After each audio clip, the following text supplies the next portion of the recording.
Hey everyone, in 2025 we can experience an important structural shift. And this change will have long-term implications for the entire commercial real estate sector and for virtually every commercial real estate investor. Several people have noted pieces of the transformation, but I've yet to see someone highlight the entire combination. I'm talking about real estate construction. It's no secret that the number of new apartment units coming online over the next few years will decline steadily. The same is true for industrial properties. Meanwhile, office and retail construction have been minimal for several years. Is it just the real estate cycle? Maybe. We had record apartment completions in 2024 and industrial construction hit a record in 2023. So maybe the downturn in construction is just the real estate cycle at play. But I think the issue runs deeper. And I believe that construction of all types of commercial real estate will slump for several years, maybe 5 years or more. For people who own commercial real estate, this trend supports long-term performance and value gains. Because if there's a substantive supply limitation and demand is sustained, then there will, of course, be shortages. Now, I'll share the 5 reasons I believe real estate construction has likely hit a turning point and will likely remain suppressed for several years. The first issue is the retirement of baby boomers. 11,000 people in the United States turn 65 each day, and the labor force participation rate of people over the age of 65 is trending lower. Prior to COVID, about 20.8% of people 65 and older were in the labor force. That figure has come down to 20.2%, a loss of nearly 400,000 workers. And part of the problem this creates is that baby boomers have been the core of the construction industry for a long time. Baby boomers have been the tradespeople leading the construction sector. About 5.4% of construction workers are over the age of 65 and at risk of leaving the labor force. And the pool of talent to backfill these most experienced workers has thinned.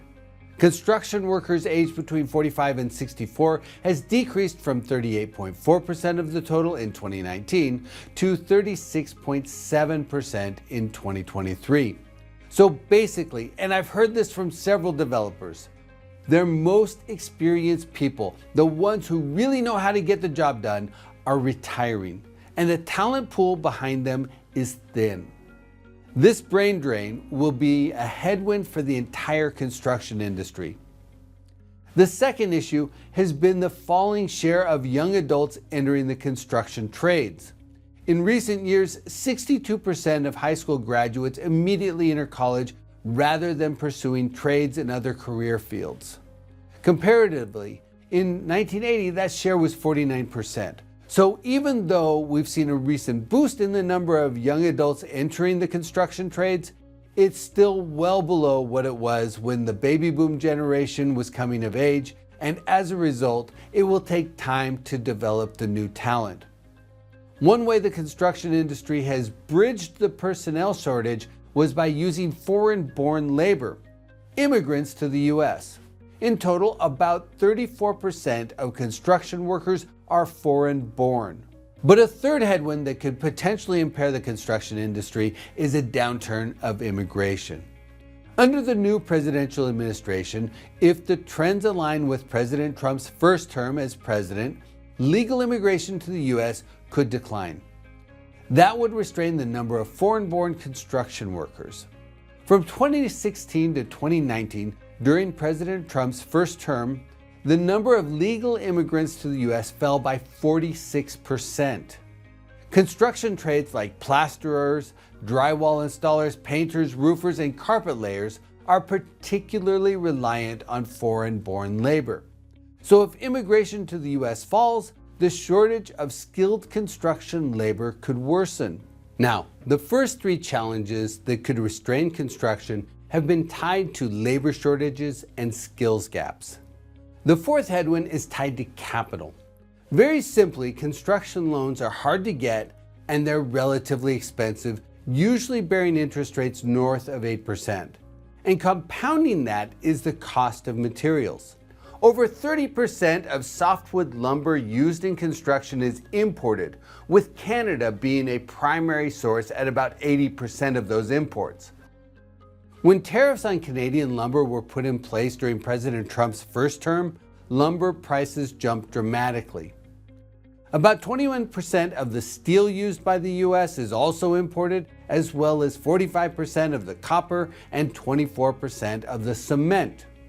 If tariffs are implemented in President Trump's second term, construction material costs could increase significantly.